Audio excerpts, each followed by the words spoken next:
There's so much bourgeois bullshit advice about success that's held you back. Like YouTubers telling you to just build a business and you'll be making 10K a month. Your parents telling you to go to university, get a degree, and then choose the safe path and get a career. Your friends telling you that you're too young to be worrying about success and that you should just relax a little bit more. Guess what? None of them know what they're talking about. I'm just going to lay out a simple roadmap to success for you by teaching you the most important lesson about winners. Winners do not do more things than you do. They do less. You know, the guys at the top that you look up to, the millionaires, the billionaires, the athletes. Trust me when I say they have so much less bullshit in their life than you do. They don't consume video games and porn and anime and YouTube videos like this for 4 hours straight. You think Andrew Tate or Conor McGregor is watching fucking videos like this for 3 hours a day thinking that you're being productive? Fuck no. They don't have loser Jeffrey friends who aren't on the same wavelength as them. They don't have like losers who are just spending their time watching fucking anime. The winners that you look up to often don't even spend time with their parents. I'm not saying you should be like that, but it's something you'll see consistently amongst the guys with the top performers. So there's the delta between where you are and where you want to get to. You have too much bullshit in your life that you need to start to ruthlessly subtract. That's the word I want you to keep in your brain from now on. Subtract. What can I subtract from my life so that I have less bullshit so I can save more of my brain points and then I can put that into my craft? The other term that I want you to think about is brain points. Brain points is a phrase that I came up with and it works like this. Imagine you wake up and you start with 100 brain points. Everything that you do drains your brain points a little bit. The first thing you do is grab your phone, see a few notifications. Even if you didn't click on those notifications, you've just lost 10 brain points to think about like whatever's just happened because your brain's thinking about, oh yeah, she texted me back, I'll look at that text. And my dad said something, I kind of read it a little bit, okay, whatever. You're gonna go brush your teeth, get ready for the day and stuff, and then you check like an email from school or from work or something. You've just lost another 5 brain points. Then you're deciding what you should wear. You've lost another 5 brain points. Then you go downstairs and decide which cereal to have today because you eat like a fucking fat American child and you've lost another 5 brain points. You've ate unhealthy food, so you've lost 25 brain points. You've got less than 50 left. And then you try and sit down to do your business work or your homework. But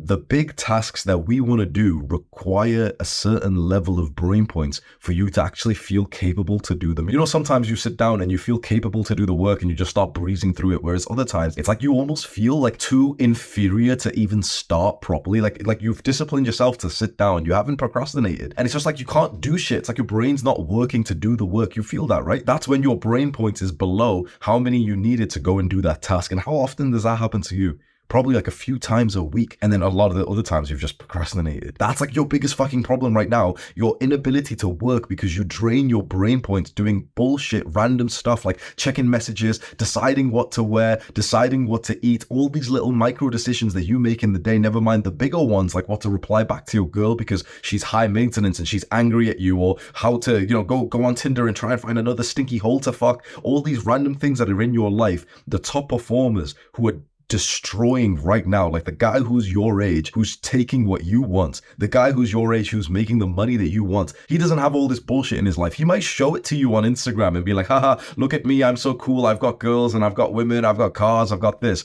But in his normal day-to-day grind, he doesn't deal with any of this shit. Did you know that rich guys literally have assistants that will use their Instagram and their Tinder and Hinge and Bumble dating apps, and they'll message on behalf of the rich guy, so the rich guy doesn't even have to fucking like fuck around on the apps and think about what picture to take and everything. When you've got all of this bourgeois in your life, your brain is just being used up in 100 different areas, and you probably have never felt what it's like to put as much of your brain as possible into your goals just yet, because most likely you've lived kind of like a normal life. I'm telling you, like, the life of the winner, the life of the successful guy, the life of the entrepreneur, the athlete, it's so different. They've conserved as much as possible so that their brain just gets to obsess over their one goal. Your brain obsesses over 50 different goals at once. Goals that you haven't even like kind of clarified and written down because they're micro things, like keeping up a friendship with your loser friend who disrespects you, but you still keep hanging out with him.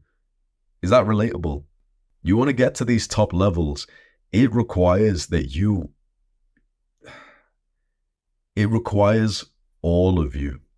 Not 50% of you once you've checked your messages through the day and you're going to go have 1 hour rest break to relax and unwind at the end of a hard day playing some video games. No. if you want to compete against the guys who are doing bits, you know, because most people are not at the level where they're thinking about this, but you are never really wanting to compete against like the average person who doesn't really try. If you want to compete and actually win and get resources, get money, status, fame, recognition, attraction from women, you need to basically be competing against the guys who are serious. Have you ever thought about this before? Because it's easy to walk through the street, it's easy to go to school or work, see the average person and think that you're doing better than them when you're on self-improvement and you go to the gym. And truthfully, you are. Like when you go to the gym, you're basically already in like the top 10% of people, like human beings in the world, of just how well you behave and that now you're taking care of yourself. Because like what, 80% of people don't even consistently exercise, basically subhumans. But you're not competing against those people. You're competing